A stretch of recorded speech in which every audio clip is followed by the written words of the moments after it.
feasible to stay on rent? Is it feasible to stay on rent? It's a tough question because people need a sense of security. It's a totally an individual choice. In the terms of investment, suppose I have some amount of money, I am a daily earner, I daily spend, I daily invest. So is it suppose I should go for a home loan and pay interest to someone, or I should stay on rent? See, it's a tricky question. The reason is that it is not just a financial question. It's like buying gold. Okay? No, please answer in the terms of finance. Now, of course, financially, any time on a long-term basis, the returns that you make from your investment, if you follow this 80-20 principle, 20% in fixed income, 80% in good quality equity mutual fund, your investment is going to appreciate far more than the value of the real estate that you buy. I have no doubt about that.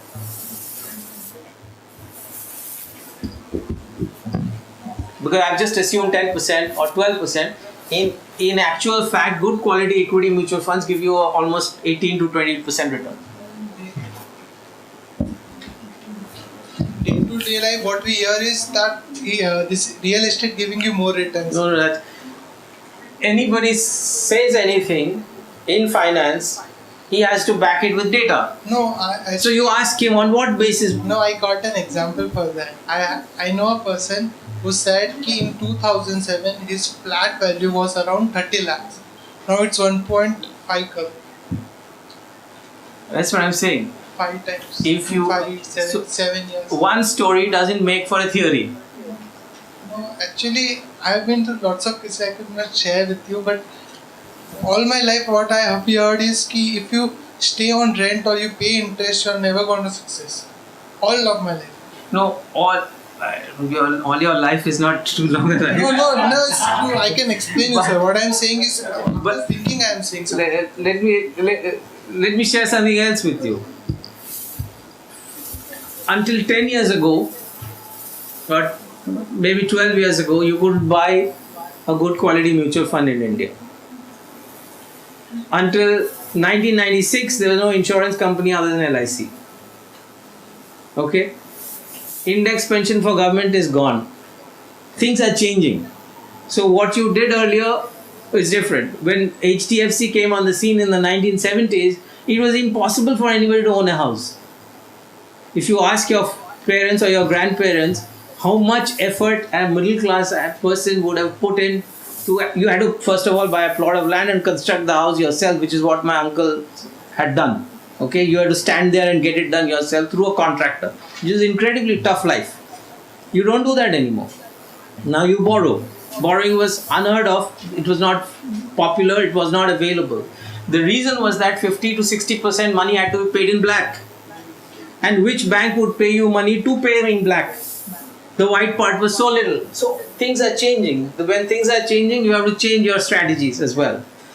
The economic logic is nothing that does not earn, nothing that is not a productive asset, like a business or a stock of a company, can ever beat the returns of a productive asset. If it didn't, human civilization would not progress. Which is why in anything that is safe in the bank will always earn a lower return than anything that is risky. That's the basis of finance.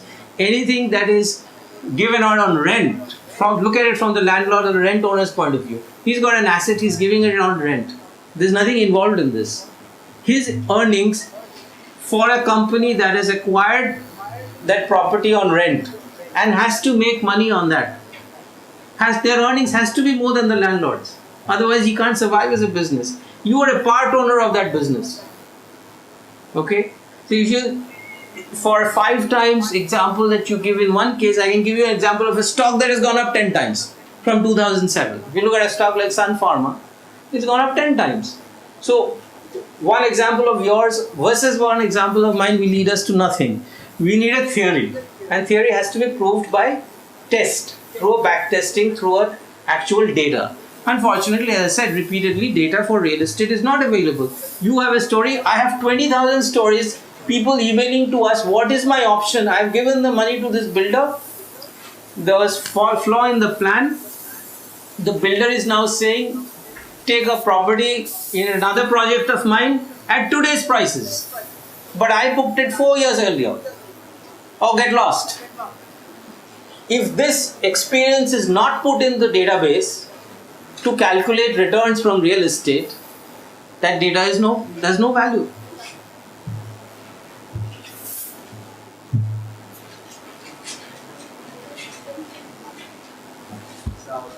Take the mic. So according to you, investment in hard gold or gold ETF is good? Hard gold. If Hard you were to invest in gold, that is. Gold ETF is what I call financialized gold. And there's a problem with that. You are paying somebody 1.5-2% for doing nothing. The fund manager or the fund company is taking your money and buying physical gold which you would have bought at the market price and holding it for you. For that, they're charging you 1.5% per year for an asset that will grow at 9% a year. Makes no sense.